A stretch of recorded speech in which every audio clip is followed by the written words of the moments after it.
Sabay-sabay natin alamin ang mga kaganapan na nangyayari sa ating bansa.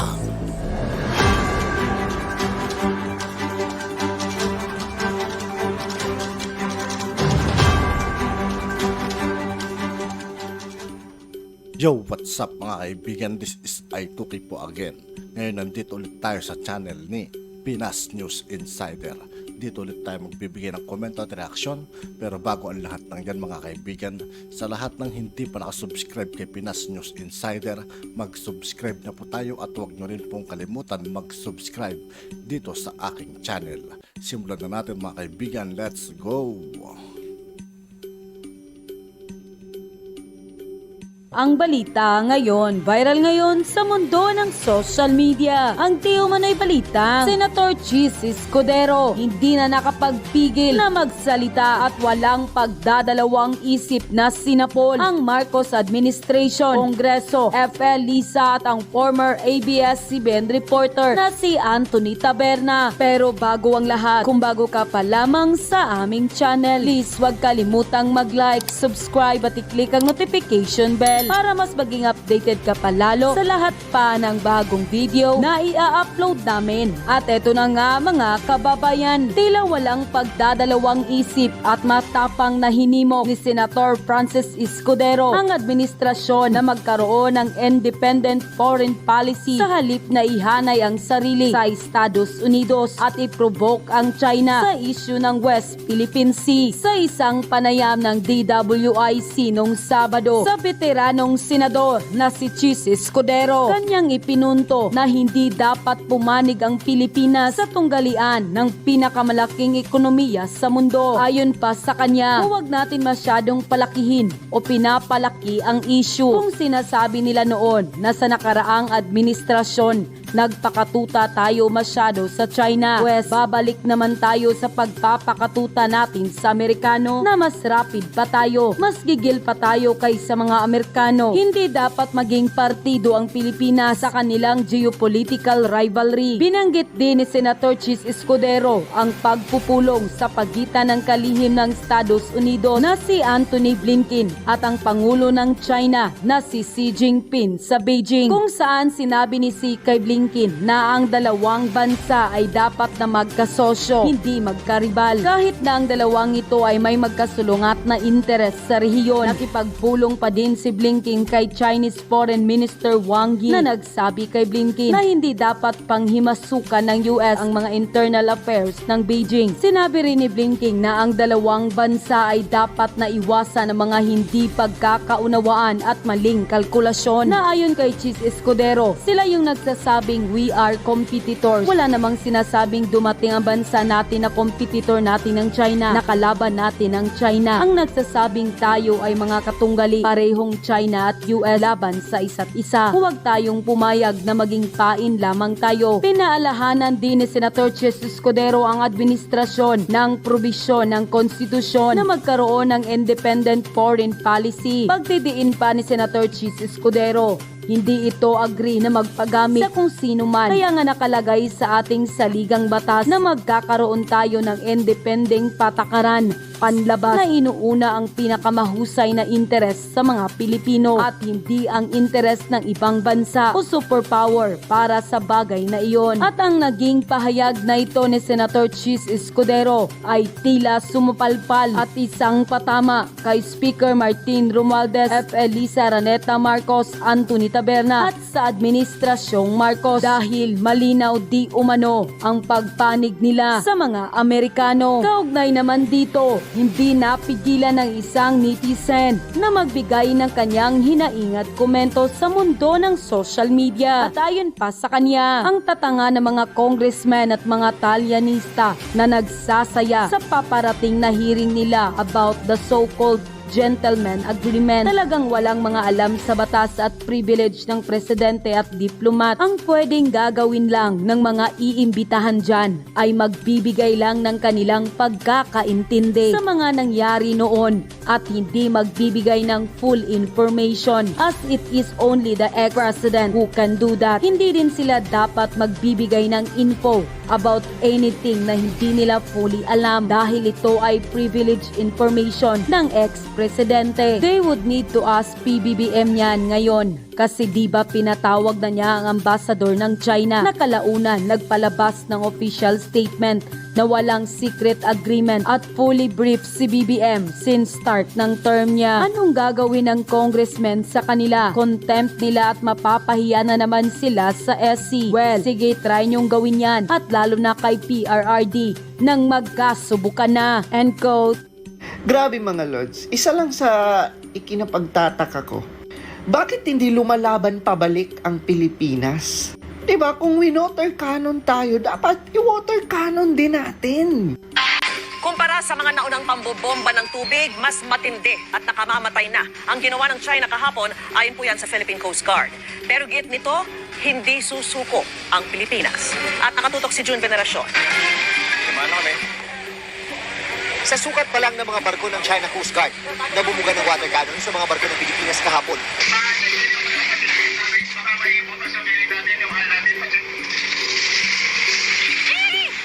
Makikita na kung sino ang dihado at sino ang liyamado sa patintero at habulan na nangyari sa loob ng exclusive economic zone ng Pilipinas. It just goes to show that Goliath is becoming more Goliath. No? They don't hesitate to use brute force to violate international law. Sa isang banda ng harangan, nagkabanggaan ng China Coast Guard at Philippine Coast Guard. Babangga! Babangga! Woo! Sabol! Bangga na! Bumangga! Pero tila nahigman ang liit kumpara sa higanteng China. Hindi raw matitinag ang Pilipinas na ipaglaban ang sa kanya ayon sa Coast Guard. We're not going to be deterred. We're not going to yield. Despite of all this harassment and provocative action, hindi kami mapipigilan ng China. Nasira pa yung flag natin. Una sa lahat, nasaan ang US? Pag ginaganyan tayo ng China, saan ang US? Diba ipagtatanggol tayo ng US? Pangalawa, bakit ang liit ng barko ang pinapadala nyo? Malaking barko, budgetan nyo yan, di ba? Pangatlo, puro na lang tayo. Lalaban tayo. Hindi tayo susuko. Pero wala tayong response sa ginagawang pambubuli ng China. Eh di ba ginusto natin yan? Ay, kayo lang pala. Di ba ginusto nyo yan? Nagalitin ng China, inisin ang China. Di ba? Kaya nga nakikipag-best friend kayo sa USA eh. O bakit? Pag may mga ganyang sigalot, nasaan ang US? Papayag na lang ba tayong ganyan? Papayag na lang ba tayong bombahin lang ng bombahin? Ginagawa nyo ng drama. Dinadramatize nyo na lang ang pangyayari.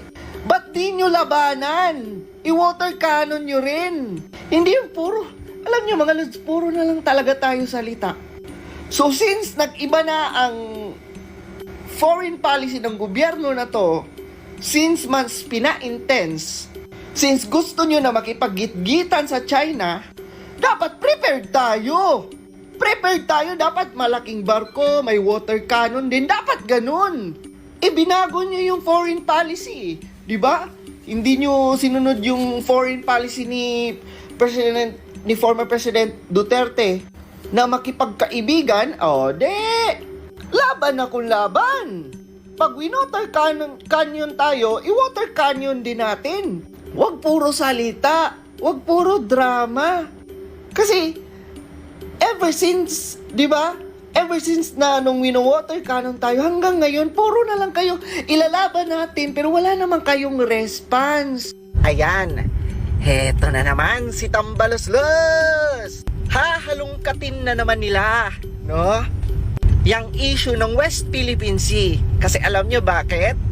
Para pagtakpan ang nangyayari ngayong malaking skandalo.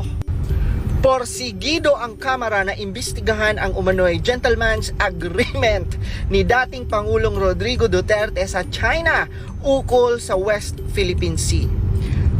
Sinigundahan ni House Speaker Martin Romualdez ang pagkabahala. Wow! Ang dami mong binabahala! Ang daming problema nitong speaker na to. Ang dami niyang worries. Basahin natin. Sinigundahan ni House Speaker Martin Romualdez ang pagkabahala ni President Bongbong Marcos na maaaring nakompromiso ang ating soberanya dahil sa naturang kasunduan. Iimbitahan nila ang mga dating opisyal sa ilalim ng dating administrasyon ni Duterte. Si Duterte mismo ang imbitahin nyo. Ewan ko na lang kung hindi kayo mag-isa. We'll start with the past officials kasi sila rin ang dapat ang nag-e-execute kung may agreement. Meron din isang press secretary nagsalita na meron, yung isa naman wala naman daw. So ano ba talaga? Nabubudol-budol na naman. Wow! Budol-budol? Big word! Binudol na nga nila yung China ngayon, nagbubudulan sila dyan sa loob ng dating kabinete ayon kay Romualdez. Grabe no? Lahat na talagang gustong gawin ni Tambaluslos. House Speaker na siya. And aside from that, inuubertikan pa niya ang trabaho ng DSWD. Diba? Ang kapal ng muka, may DSWD naman, pero ayan siya, no? Kada distribution ng cash, ng ayuda, andon mukha niya. Nag-House Speaker ka pa, mag-DSWD ka na lang. Ha? Total bagay naman sa'yo ang maging kargador ng ayuda. Kunwari, concern sa mga mahihirap mga lads, ano? Pero wow, ang daming mansyon. Sana all yung mayaman. At ngayon, ang West Philippine Sea na naman, di ba ang dami nyo nang iniimbestigahan? Ha? Ba't di nyo imbestigahan kung talagang totoong nagdodroga ang presidente natin, Tambaluslos? Yun! Ha? Yun ang imbestigahan mo. Yang West Philippine Sea, matagal na yung issue. Ha? Pero hindi natin matanggap-tanggap kung meron tayong nagdodroga na presidente. Yan ang imbestigahan nyo! Ang dami nyo mga iniimbestigang mga walang kakwenta-kwenta. Pero ganun pa rin. Every week halos tumataas ang presyo ng mga bilihin. Dumadami ang mga naghihirap natin ng mga kababayan ni pambili ng mga basic na mga pagkain at kailangan ng mga kababayan natin. Nahihirapan na dahil ang bilis ng pagtaas ng bilihin at heto kayo ngayon, itong gobyerno na to, busy sa pamumulitika. Busy, di ba, sa pang-pipin down sa mga Duterte. Hoy, Tambi, ha, 0.4% ka na nga lang sa survey. Hindi ka gusto ng tao. Huwag ka nang mag-ano dyan, ha? Huwag ka nang magpa-circus-circus. Huwag ka nang magpabida-bida. Kasi kahit imbestigahan mo lahat, ha, ayaw pa rin namin sa'yo. Mas mabuti pang mag-focus ka na lang as House Speaker. Hindi yung kung ano-ano mga pinaggagawa mo. Tapos teka lang, sino ba ang nagbubudol-budulan ngayon? Kayo ang nagbubudol-budol sa mga Pilipino. Ha? No? Pinapaikot-ikot nyo ang mga Pilipino. Tapos, no? Tataplakan nyo lang ng ayuda. Ha? Pinagmumukha nyong mukhang pera ang mga Pilipino. Para ano? Para mabudol-budol nyo. Ha? Para mauto-uto nyo. Ay, yung patuloy po na pambobomba ng Coast Guard ng China dito po sa Pilipinas, nagsalita na po si Tariela. Paulit-ulit man tayong bombahin, paulit-ulit din tayong babalik dahil atin po yan. Maganda po yan, wala pong problema. Pero ang konkretong hakbang po mula po sa Pangulo, ang gusto po natin, hindi po yung ang naririnig po natin ngayon ay sa kabila po ng binobomba po tayo ngayon. Imbis po na konkretong action mula po sa tagapagpatupad ng ating foreign. Bakit ba ako nasa Badong Aratles ba ako? Ay tila ang gusto pong gawin ng ating mga mambabatas ay imbestigahan po si Pangulong Duterte. No? Hindi ko po makuha kung ano po yung purpose nung pag-iimbestiga pa rin sa walang katapusang investigasyon sa may anong tawag doon? Gentleman's agreement. Yun po yung tugon natin sa paulit-ulit na bomba. mag-iimbestiga sa gentleman's agreement. Wala po talagang balak lutasin pag ganyan na po, no? Okay. Pag-usapan din po natin ito po, no, alam nyo, naawa po ako kay Senator Bato. Kasi bakit po parang may kampanya laban sa kanya yung mga supporter ni Pangulong Duterte, no? Ipapaunawa ko lang po sa inyo. Ito po ay solid po, 6 na taon naglingkod bilang senador. Sinuportahan po si Pangulong Duterte. Bakit po tayo bibitaw? Ha? Kay Senator Bato? Si Senator Bato po ay pasok sa lahat po ng survey. No? Bakit po? Napag-iisipan po natin. Opo, thumbs down nyo po ako. Bakit po kayo? Mag-ano na po kayo? Hindi ko po kayo maintindihan talaga. Pwede pong hindi imbestigahan ni Bato. Kami po, sa laban na to, Duterte po ang pinagtatanggol po ng channel na to, no? Duterte po, pag meron pong sa Duterte po kami makikinig, hindi po kung kaninong tao. Yan lang po, no? Sa Duterte po kami makikinig. Kasi yun lang po ang pag-asa ng Pilipinas. Ngayon, kung gusto niyo po makinig pa uli sa kung kanino, inendorso po yan ni Pangulong Duterte. Sino po kayo para sabihin na wag iboto si Bato? Dahil nag-imbestiga siya at napalabas niya na tama si Maharlika? Puta, napatunayan na nga na tama yung nilabas na dokumento ni Maharlika eh. O dahil no? Anong another chance? Ano po ba ginawa ni Senator Bato? Magtapatan na po tayo. Duterte po kami. No? Susuportahan po namin ang sinabi po ni Pangulong Duterte na suportahan. Kung mag-iiba po kayo ng linya, at hindi nyo po susuportahan si Pangulong Duterte, wala po kami magagawa. Basta po kami, ang politika po, ganun lang po yan, no? Ang politika po, sa Pilipinas, is either sumuporta po kayo ngayon, o magsisi na naman kami. Tama na po yung isang pagsisisi lang.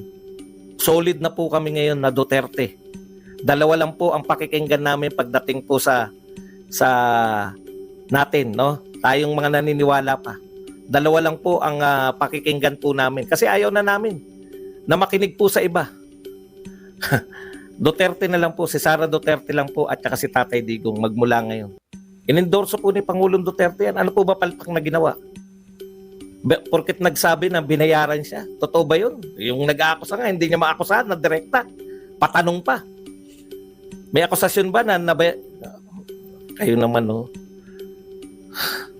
Dito po kung kasi malapit na 2025 eh. Di ba? Isang taon mula ngayon, malapit na po mga filing. No? Tuwan-tuwa po yung mga dilawan, ito pong mga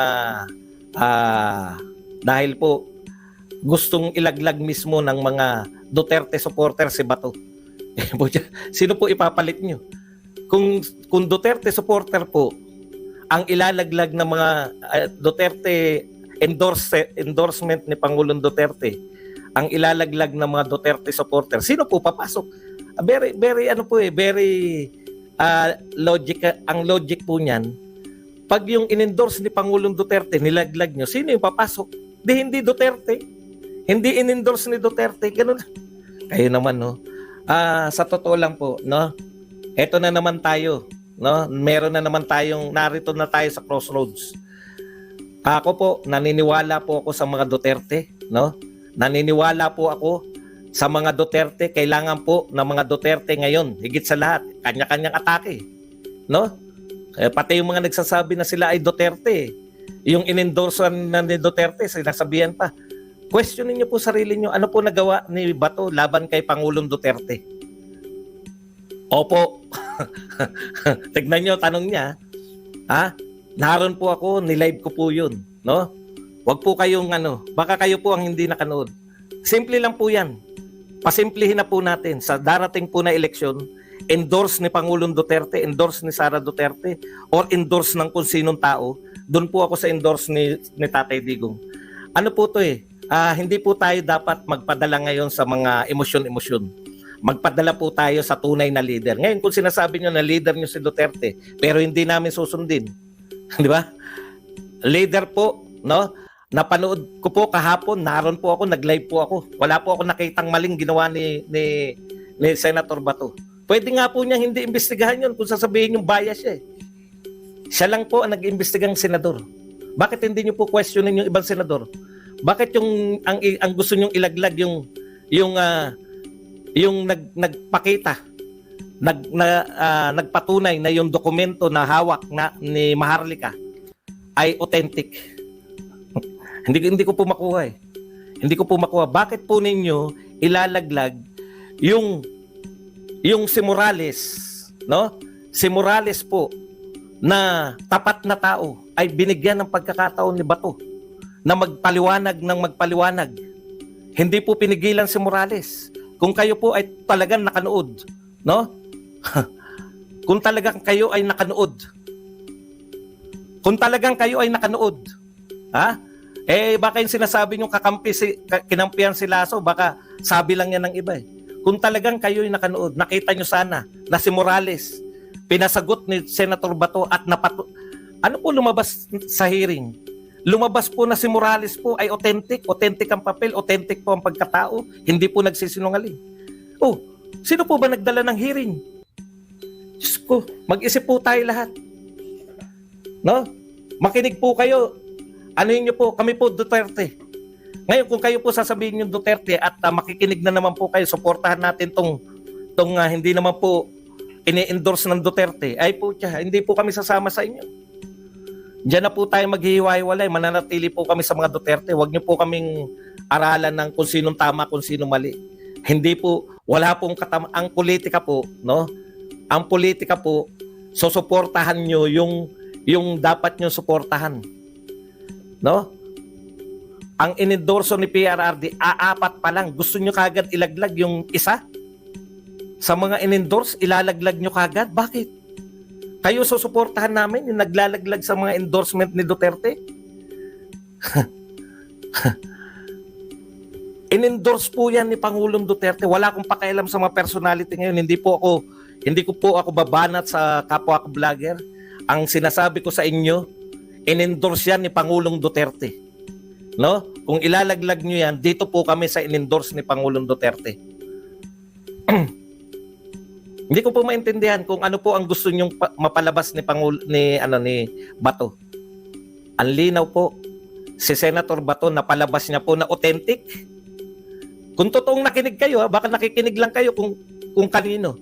Si Senator Bato napalabas niya na yung hawak ni Maharlika ay authentic sa pananaw ng lahat ng tao. Ha? Wag po kayo, hayaan nyo lang sila, Amik, hayaan nyo lang sila. Hindi naman makaka-impluensya yan. Hayaan nyo lang. Okay lang ako dyan. Kasi inaano nila minimenos nila ngayon yung endorsement ni Pangulong Duterte. Nag-endorse si Pangulong Duterte. No? Nag-endorse, apat pa lang. Gusto nyo ilaglag yung isa dun sa apat. Ano matitira kay Pangulong Duterte? Kaya kailangan po ng suporta ni Pangulong Duterte ngayon. Inuusig sila sa ICC, inuusig po sila kahit saan ngayon, iimbestigahan po sila. Iimbestigahan po sila dito sa anong tawag diyan? Sa Kongreso, no? Bakit po ninyo ilalaglag? No? Sa lahat po nananawagan na ilaglag si Bato. Hindi po tayo magkakasundo pare-pareho niyan. Ang ganda po ng pinakita ni Senator Bato. Maaring hindi po kayo maaring hindi nyo po nagustuhan. Yun lang pong isa lang ni Senator Bato yan eh. Senador po siya ng Pilipinas, hindi po siya senador ng mga vlogger. No? Ang politika po ay paramihan ng kakampi. Kaya kailangan po ng mga Duterte ngayon yung kakampi, no? Lahat po ng endorso ng mga Duterte, yan po ang ating susuportahan. Hindi po yung ayaw namin sa ginawa niya, laglag na yan. Laglag? Sino papasok? Di hindi yung pag may nilaglag po kayo sa Duterte endorsement, ang papasok po yung mga hindi in-endorse ni Pangulong Duterte. 5 ano na po yan, no? No? 5 anong tawag diyan? Ay 1 taon na lang po, may eleksyon na. Mayo na po ngayon. 1 taon mula ngayon, no? Eleksyon na. Maglalaglag kayo, apat pa lang yung in-endorse ni Pangulong Duterte para saan? Bakit nyo nilalaglag? Simple lang po ang kahulugan yan. Pag naglaglag kayo na in-endorse ni Pangulong Duterte, may papasok na hindi in-endorse. Bakit po may papasok? Dahil si Senator Bato ay lagi pong pasok sa top 12. Alam nyo, natatandaan ko, nung si Bato na lang po yung presidente natin, nung last election. Dahil, hindi nag-file si Sara Duterte, di ba? Batogo nga tayo nun. Alam niyo po, ano lang po tayo, no? Maghalit kayo ngayon, wala po kaming basta kami mananatili. Lahat na naniniwala sa mga Duterte po kami. Susuportahan po namin. Wala po akong personal na mga galit diyan sa mga kung sino man nananawagan. Hindi ko kilala ng personal yung mga yan. Pero hindi po kami papayag na yung in-endorso ni Pangulong Duterte ay ilalaglag ng mga Duterte supporters. Magdeklara muna kayo na hindi nyo sinusunod si Pangulong Duterte. At yun na nga mga kababayan, ano na ang masasabi mo? Kung mayroon kayong hinaingat komento patungkol At yun nga po mga kaibigan, dito po nagtatapos ang ating reaction video. Muli ako po si I2K ng Sundalo ng Tunggalo. Maraming salamat sa patuloy na pagsuporta. Yeah, peace out.